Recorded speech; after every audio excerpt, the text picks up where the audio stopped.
आपको ये पता करना है कि सॉफ्टवेयर आपको वेबसाइट सॉफ्टवेयर ऐप आपको बनाना होता है। ठीक है, सॉफ्टवेयर वेबसाइट और ऐप बनाने के जो स्टेप्स आपके होते हैं मैं कुछ स्टेप्स आपको बता रहा हूँ। सबसे पहले आपको ध्यान रखना है कि कोई भी सॉफ्टवेयर वेबसाइट और ऐप अगर आप बनाना चाहते हैं तो आपको सबसे पहले क्या करना होता है, रिकॉग्नाइजेशन ऑफ नीड एक स्टेप होता है। रिकॉग्नाइजेशन ऑफ नीड का मतलब क्या, या कस्टमर से ये पूछना कि उसको क्या डिमांड है, उसको क्या चाहिए। ठीक है, तो फर्स्ट स्टेप आप क्या लिखे, रिकॉग्नाइजेशन ऑफ नीड। और रिकॉग्नाइजेशन ऑफ नीड का मतलब कस्टमर डिमांड।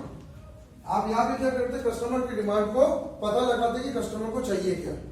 ठीक है, इस स्टेप में जो रिकॉग्नाइजेशन ऑफ नीड का जो स्टेप है, इस स्टेप में आपको ध्यान रखना है कि कस्टमर पूरा आपको अपना इंफॉर्मेशन देता है, वो अपने बिजनेस की जानकारी देता है, उसको कैसा सॉफ्टवेयर बनवाना है वो आपको बताएगा, और साथ साथ में वो आपको ये भी बताएगा कि उसको एक्सपेक्टेड आउटकम क्या है उसका, कि क्या उसको सॉफ्टवेयर से फायदा चाहिए। तो इस स्टेप में आप क्या करेंगे, कस्टमर से पूरा डिटेल आप लेंगे। ठीक है, रिकॉग्नाइजेशन ऑफ नीड जो ये पहला स्टेप है, स्टेप में आपको ध्यान रखना है कि कस्टमर से बहुत अच्छा आपका वो बंदा, मतलब इस स्टेप में अच्छा फॉरवर्ड मारा जाता है जो बोलने चालने में बहुत मजबूत हो। इस स्टेप में कम्युनिकेशन स्किल बहुत जरूरी है, क्योंकि कोई भी बंदा जब आपके पास आता है, जैसे एक डॉक्टर का मैं एग्जांपल लेके बता रहा हूँ, डॉक्टर जब आपके पास आता है और आपकी बीमारी को चेक करना चाहता है तो वो बंदा क्या करता है, आपसे बात करता है, और अगर आप बहुत अच्छे बोलचाल वाले डॉक्टर हो तो आप उससे हंसी मजाक में बहुत सारी चीजें पता भी कर लेते हो। ठीक है, और जो लोग ज्यादा बात नहीं करते, अक्सर देखना मरीज भी उससे ज्यादा बात नहीं करता, वो सिर्फ अपनी उससे रिलेटेड बात करेगा। तो सॉफ्टवेयर डेवलपर के लिए जो फर्स्ट स्टेप है कि जब वो कोई बंदा जिसको सॉफ्टवेयर वेबसाइट बनवाना है तो उस बंदे की पूरी रिक्वायरमेंट क्या करे, वो ले उसकी लिस्ट बनाए और उसकी लिस्ट बना के उसके हिसाब से काम चालू करे। जब रिकॉग्नाइजेशन हो जाए आपके सॉफ्टवेयर का तो उसके बाद आपको ध्यान रखना, जो सेकंड स्टेप आपका होता है जिसको हम कहते हैं फीजिबिलिटी स्टडी। ठीक है, और फिजिबिलिटी स्टडी का मतलब क्या होता है ये मैं आपको बता दे रहा हूँ। फिजिबिलिटी स्टडी का मतलब यहाँ पे होता है कस्टमर सॉफ्टवेयर डेवलप करने से पहले कस्टमर को दो चीजें बताना, कॉस्ट और बेनिफिट जो प्रपोज्ड सॉफ्टवेयर में आप देने वाले हैं। अब जैसे मान लीजिए कि भाई आप में से कोई बंदा मेरे पास आया कि उसने कहा कि भाई मेरी एक राशन की शॉप है, मैं सॉफ्टवेयर डेवलप कराना चाहता हूँ और ऐप डेवलप करना चाहता हूँ, तो मैं सबसे पहले उससे रिक्वायरमेंट ले लूंगा कि क्या बताओ कैसा चाहिए, क्या क्या मॉड्यूल आपको चाहिए, क्या फीचर आपको चाहिए, क्या आप उसमें सुविधाएं फैसिलिटी जुड़वाना चाहते हो। सब सारी सुविधा लेने के बाद मैं आपको क्या बताऊंगा, मैं बताऊंगा कि कॉस्ट कितना लगेगा, उसका खर्चा मैं बताऊंगा, और उस खर्च के बदले में आपको क्या क्या दूंगा। मैं भी आपको बताऊंगा कि भाई ठीक है इस वेबसाइट को बनाने में मुझे 1.5 लाख का खर्चा आ रहा है और 1.5 लाख के बदले में मैं आपको ये फैसिलिटी दूंगा, पूरा पैकेज। ठीक है, तो पूरी सुविधा मैं आपको बताऊंगा। अब इसमें आपको ध्यान रखना है कि कॉस्ट बेनिफिट में आपको ध्यान रखना है कि कस्टमर जो है, कस्टमर हमेशा ध्यान रखिएगा तभी आपके सॉफ्टवेयर को यस बोलेगा जब उसको बेनिफिट ज्यादा दिखेगा। तो इसलिए जब जो हम लोग फिजिबिलिटी रिपोर्ट जो हम देते हैं यानी कस्टमर को जब हम बताते हैं कि हम ये सुविधाएं देंगे और ये हम चार्जेस लेंगे तो ज्यादा आप क्या करें, बेनिफिट ज्यादा दिखाए और कॉस्ट आप लोग थोड़ा कम दिखाए। ठीक है, फिजिबिलिटी स्टडी के बाद है जो थर्ड फेज आपका होता है उसको हम कहते हैं एनालिसिस फेज। आपको यहाँ पे ध्यान रखना है कि फिजिबिलिटी स्टडी के यस होने के बाद ये फेज आता है। अगर कस्टमर ने यस बोल दिया तो हम एनालिसिस में आते हैं, अगर कस्टमर ने नो बोल दिया तो सॉफ्टवेयर हम यहीं पे स्टॉप कर देते हैं। ठीक है, हाँ ठीक है, जब फिजिबिलिटी स्टडी हुई हमने कॉस्ट बेनिफिट्स बता दिया, कस्टमर को पसंद आएगा वो क्या बोलेगा, यस नहीं तो नो। और ये मैं आपको बता दे रहा हूँ कि यहाँ ज्यादातर 90% ऑफ द प्रोडक्ट्स वो ज्यादा नो ही हो जाते हैं क्योंकि कस्टमर को समझ में नहीं आया, पसंद नहीं आया। इन दोनों स्टेप में ध्यान रखना, कम्युनिकेशन की बड़ी ताकत आपको मैं बता देता हूँ। कारण क्या है, जो बंदा अच्छा बोल पाता समझा पाता है ना वो सॉफ्टवेयर बेच भी लेता है या वो कॉन्ट्रैक्ट कर लेता है, पूरी डील यहाँ पे हो जाती है। अगर आपका कम्युनिकेशन अच्छा नहीं है, अगर आप अच्छा बोल नहीं पा रहे, अपने प्रेजेंटेशन अच्छे नहीं दे पा रहे तो आपका ये ध्यान रखना है ये डीलिंग यहीं पे स्टॉप हो जाती है। तो फिजिबिलिटी स्टडी अगर पास हो गया तो आप एनालिसिस फेज में आते हो। एनालिसिस फेज से ध्यान रखना सॉफ्टवेयर डेवलपमेंट का पहला स्टेप पड़ने लगता है। ठीक है, क्योंकि कस्टमर ने हाँ बोल दिया है, कस्टमर ने कॉस्ट भी मान ली कि इतने पैसे में सॉफ्टवेयर बनेगा, वो भी आपका कस्टमर मान गया है। तो एनालिसिस फेज में क्या होता है, एनालिसिस फेज में आपको इंफॉर्मेशन कलेक्ट करने पड़ते हैं, वो भी डीपली इंफॉर्मेशन कलेक्टेड डीपली आपको करने पड़ते हैं एनालिसिस फेज में, और उसको क्या करना होता है, एनालाइज भी आपको करना पड़ता है। ठीक है, तो एनालिसिस में अब हम कर क्या रहे हैं, अब सामने वाली कंपनी ने बोल दिया कि आप सॉफ्टवेयर बनाओ, हम आपको पैसा देने को राजी हैं। और कुछ टोकन अमाउंट भी इसके बाद मिल जाता है। टोकन अमाउंट का मतलब स्टार्टिंग अमाउंट कि जैसे 25% ऑफ द टोटल कॉस्टिंग आपको दे भी दी कंपनी ने। आप हाँ अमाउंट साइनिंग अमाउंट हो गया, कॉन्ट्रैक्ट हो गया, लिखा पढ़ी हो गई, साइनिंग अमाउंट हो गया, आप एनालिसिस फेज में आ गए। एनालिसिस फेज में ध्यान रखिएगा आपको करना क्या होता है। इस फेज में आपको अब सॉफ्टवेयर डेवलप करने के लिए बेसिक डिटेल्स इंफॉर्मेशन कहां से लेने होते हैं, कंपनी में जा जाके लेने होते हैं। अब जैसे उदाहरण के तौर पर मान लीजिए कि मैं अगर किसी हॉस्पिटल का अगर वेबसाइट बना रहा हूँ तो हॉस्पिटल में क्या काम होंगे वो मुझे हॉस्पिटल में जाके पता चलेंगे, रिसर्चेस करने पड़ेंगे। मैं हॉस्पिटल में गया, मैं हॉस्पिटल में जाकर वहां के सीनियर से मिलूंगा, मैं जो कई सालों से वहां पे है उनसे मैं इंफॉर्मेशन लूंगा कैसे क्या क्या काम करते हैं, कैसे बिलिंग्स होती है वहां पे, जब बंदा एडमिट होता है तो क्या होगा, जब बंदा डिस्चार्ज होता है तो क्या करते हैं, अनफॉर्चुनेटली अगर मान लो किसी की डेथ हो गई तो आप क्या क्या फॉर्मेलिटीज करते हैं, कोई बच्चा पैदा होता है तो क्या फॉर्मेलिटीज आप करते हैं, सारी फॉर्मेलिटी में क्या करूंगा, इन्फॉर्मेशन में कलेक्ट करूंगा। और इस फेज में ध्यान रखिएगा हमें एक बार नहीं कई बार इन्फॉर्मेशन क्या करने होते हैं, कलेक्ट करने पड़ते हैं। विजिट एक बार में नहीं होता, कई बार होता है। जब तक इन्फॉर्मेशन ढंग से बताना चल जाए तब तक आपको कई बार विजिट करना पड़ता है। और एनालिसिस इस फेज में इंफॉर्मेशन लेने के साथ आप एनालाइज करते हो कि आपको जो टोटल इन्फॉर्मेशन मिली उसमें से क्या काम का वो भी आपको निकालना पड़ेगा, क्योंकि बोलने वाले तो कई चीजें बोलेंगे, भाई ऐसा होता वैसा होता, पर इनमें से आपका सिर्फ केवल आपको वही चीज लेनी है जो आप सॉफ्टवेयर में डालना चाहते हो, कंटेंट हमें निकालना है। ठीक है, तो जितने भी ध्यान रखना सॉफ्टवेयर वेबसाइट और ऐप डेवलपर्स है वो एनालिसिस में क्या करते हैं, इन्फॉर्मेशन लेते हैं और कंटेंट निकालते रहते हैं उससे। ठीक है, और एनालिसिस फेज के बारे में मैं एक गोल्डन रूल आप सबको बता दे रहा हूँ, इस चीज को कभी आप भूलिएगा मत कि हो सकता है कभी आपको भी कोई सॉफ्टवेयर वेबसाइट ऐप डेवलप करने के लिए कह दिया जाए। आपको ये ध्यान रखना है कि पहली बात केवल आप वहां के सीनियर से ही कंटेंट लिखिएगा, क्योंकि सीनियर बंदा सही बता सकता है, जो सबसे मालिक है, जो सीनियर है वही बंदा बता सकता है कि मेरे यहाँ पे काम क्या हो रहा है। हाँ, सीनियर से एडवाइस हमेशा लीजिएगा पूरा। और दूसरा आपको ध्यान रखना है कि इंफॉर्मेशन को एनालाइज करके उन डेटा को आप निकालना है जो सॉफ्टवेयर में आपको डालना है, क्योंकि इंफॉर्मेशन तो दुनिया की बहुत सारी निकलेगी, आपको सिर्फ वो डेटा निकालना है जिसको सॉफ्टवेयर में क्या करना डालना है। ठीक है, एनालिसिस के बाद आपका फेज चालू होता है जिसको हम लोग कहते हैं डिजाइन फेज। ठीक है, यहाँ पे आपका ध्यान रखना है लैंग्वेज के द्वारा सॉफ्टवेयर क्या किया जाता है, डिजाइन स्टार्ट किए जाते हैं। तो कोई कहता है कि हम एंड्रॉइड में ऐप बना रहे हैं, कोई कहता है पाइथन में बना रहे हैं सॉफ्टवेयर, कोई कहता है डॉटनेट में बना रहे, कोई कहता है जावा में बना रहे, कोई कहता है PHP में बना रहे।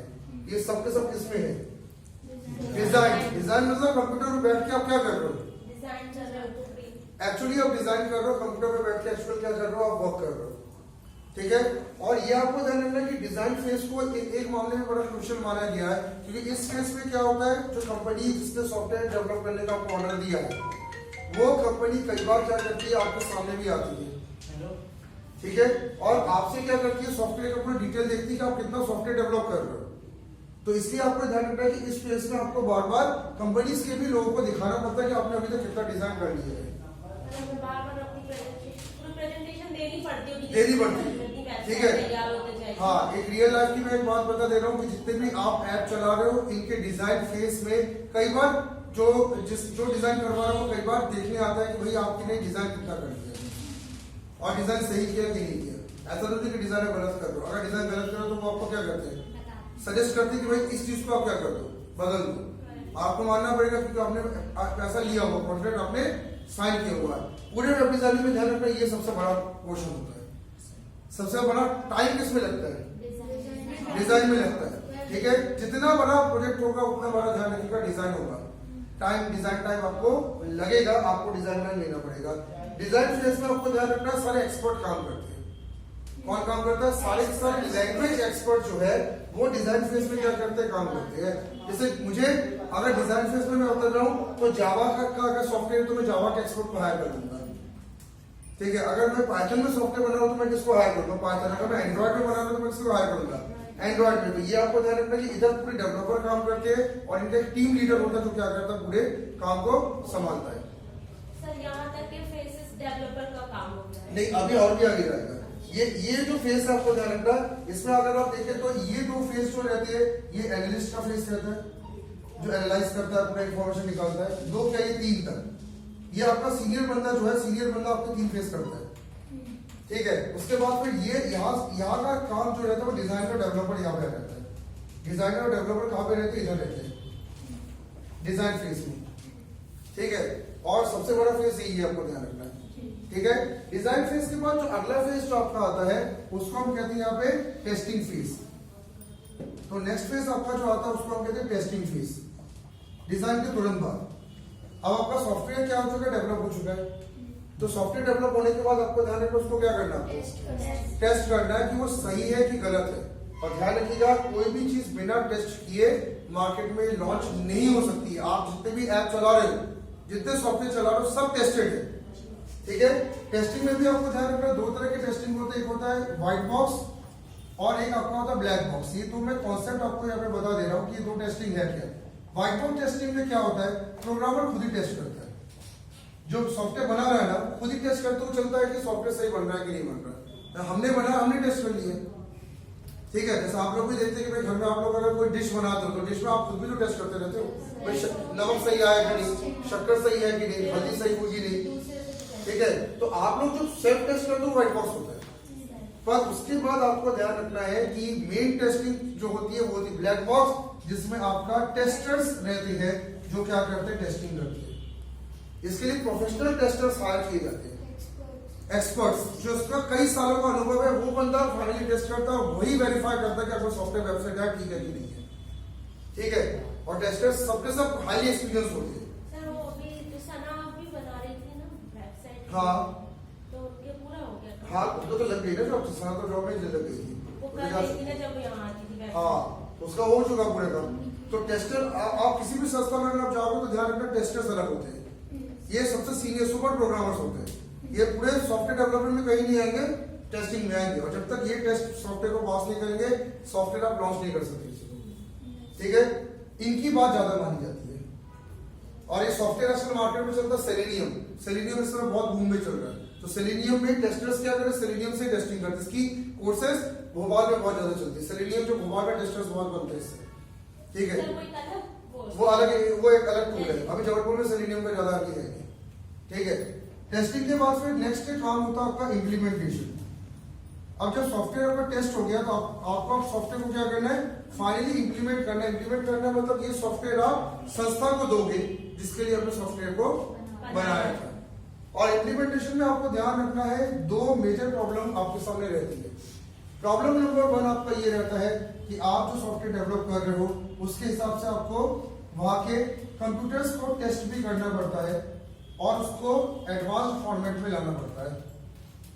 सबसे पहली बात, आपने सॉफ्टवेयर बनाया, आपके सॉफ्टवेयर आपके कंप्यूटर में बन गए, आपके कंप्यूटर तो एडवांस हो गए क्योंकि आप तो प्रोग्रामर हो, ठीक है। लेकिन सामने वाले कंप्यूटर एडवांस है, जरूरी है क्या? हो सकता है उसके कंप्यूटर में जब आप इंस्टॉल करने गए सॉफ्टवेयर तो आपने देखा कि उसके हार्डवेयर और सॉफ्टवेयर बहुत थोड़े पुराने टाइप के हैं, रैम बहुत कम है उसकी, प्रोसेसर सपोर्ट ही नहीं कर पा रहे, हम इंस्टॉल नहीं कर पा रहे। तो हमें सबसे बड़े इम्प्लीमेंटेशन में क्या करना है? कंप्यूटर टेस्ट करना होगा कि उनके कंप्यूटर ठीक है कि नहीं है। तो क्या करवाने पड़ेंगे? पूरे अपडेट करवाने पड़ेंगे, पूरे अपडेट होंगे। अपने बैंकों में और रेलवे में भी जब कंप्यूटराइजेशन हुआ था तो पूरे कंप्यूटर अपडेट हुए थे, पूरे नगर निगम के भी सारे कंप्यूटर क्या हो जाते हैं? अपडेट। फिर पुराने कंप्यूटर की जगह नए कंप्यूटर आते हैं या नई मशीनें आती है और उन मशीनों में हम सॉफ्टवेयर को क्या करते हैं? इंस्टॉल करते हैं। पहला काम कंप्यूटर टेस्ट है। दूसरा आपका यहाँ पे ध्यान रखना इम्प्लीमेंटेशन में आपको वहां के स्टाफ को भी क्या करनी है? ट्रेनिंग देनी है, स्टाफ ट्रेनिंग, ठीक है। आप फाइनली इस सॉफ्टवेयर को क्या कर रहे हो? किसी के कंप्यूटर में इंस्टॉल करके आप जा रहे हो। आपको इसी फेज में पैसा भी मिल जाता है, जो बचा पैसा वो भी आपको इस फेज में मिल जाएगा। बात क्या है कि सॉफ्टवेयर चलाएगा कौन? स्टाफ ही चलाएगा ना। बैंक का सॉफ्टवेयर कौन चला रहा है? पहले मुझे बताओ। बैंक एम्प्लॉय चला रहा है, लेकिन बनाया क्या बैंक एम्प्लॉय ने? लेकिन चला तो बहुत अच्छा है, आपको लगता है कि बहुत अच्छा काम चल रहा है। तो बैंक एम्प्लॉय इसलिए इतना अच्छा काम कर पा रहे हैं क्योंकि उनको ट्रेनिंग दी गई है। ट्रेनिंग कौन किसने दी? जिससे डेवलप किया था सॉफ्टवेयर। तो महीनों की ट्रेनिंग चलती है। और इम्प्लीमेंटेशन के दौरान मैं आपको एक चीज बता दे रहा हूँ कि रियल लाइफ की बहुत बड़ी प्रॉब्लम भी आती है। वो प्रॉब्लम ये रहती है कि जो एम्प्लॉय या स्टाफ जो पहले से काम कर रहा है वो स्टाफ कई बार इसलिए खिलाफत करता है सॉफ्टवेयर का क्योंकि उसको लगता है कि मेरी नौकरी तो नहीं जाएगी, या क्योंकि अपडेट क्योंकि नहीं रहते हैं। हाँ उनको लगता है यार सॉफ्टवेयर आना मतलब मेरी नौकरी गई, या कई लोग कहते हैं कि अरे भैया मुझे कोडिंग करने में बड़ी दिक्कत हो जाएगी, सॉफ्टवेयर तो इम्प्लीमेंट कर दिया गया, मुझे उसमें काम करने में दिक्कत होगी। तो आपको ध्यान रखना है कि स्टाफ ट्रेनिंग के दौरान स्टाफ की नेगेटिविटी का सामना करने के लिए सबको तैयार रहना होता है। बिकॉज जब भी कोई नई चीज आती है तो स्टाफ पहले विरोध करता है। आप चाहते हैं ये चीज रेलवे में, बैंकों में, सब जगह देखते हो सरकार का ऑर्डर आए और यहाँ पे यूनियन पूरी खड़ी हो जाती सर है। जैसे कि ट्रेनिंग हाँ। रहता है पहले डोमेन और फिर उसके बाद प्लेटफॉर्म। हाँ। डोमेन में जैसे पूरा प्रैक्टिकल वर्क बता दिया जाता है, हाँ। और प्लेटफॉर्म से हमें इसलिए रखा जाता है जैसे अपना पॉजिटिविटी हाँ। और फिर हर चीज के लिए टीम वर्क के हाँ। इसलिए ये चीजें रहती तो हैं। ये आपको यहाँ पे ध्यान रखना है कि इम्प्लीमेंटेशन के दौरान स्टाफ की इस दिक्कत से तो सबको सामना करना है।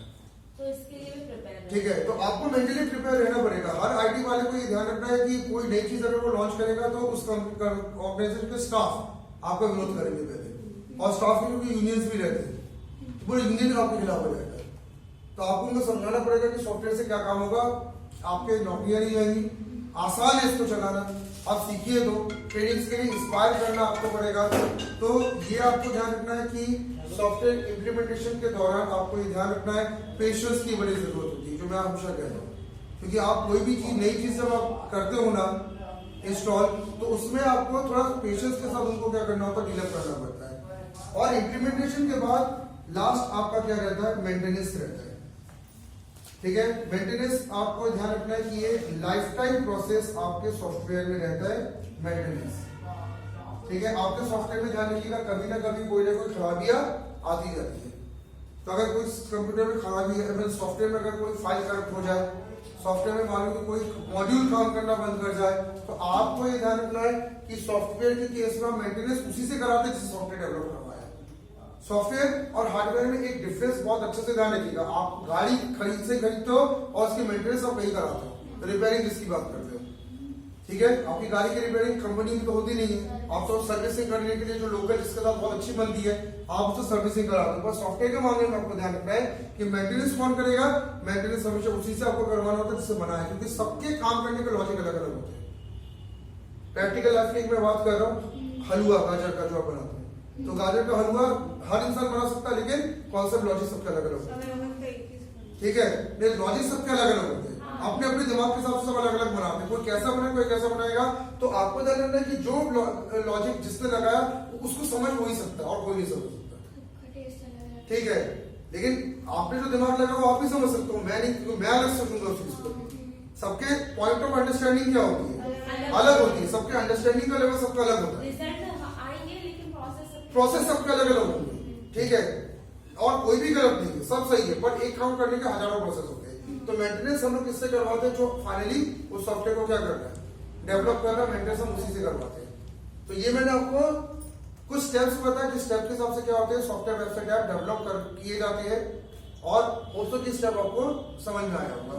ठीक है।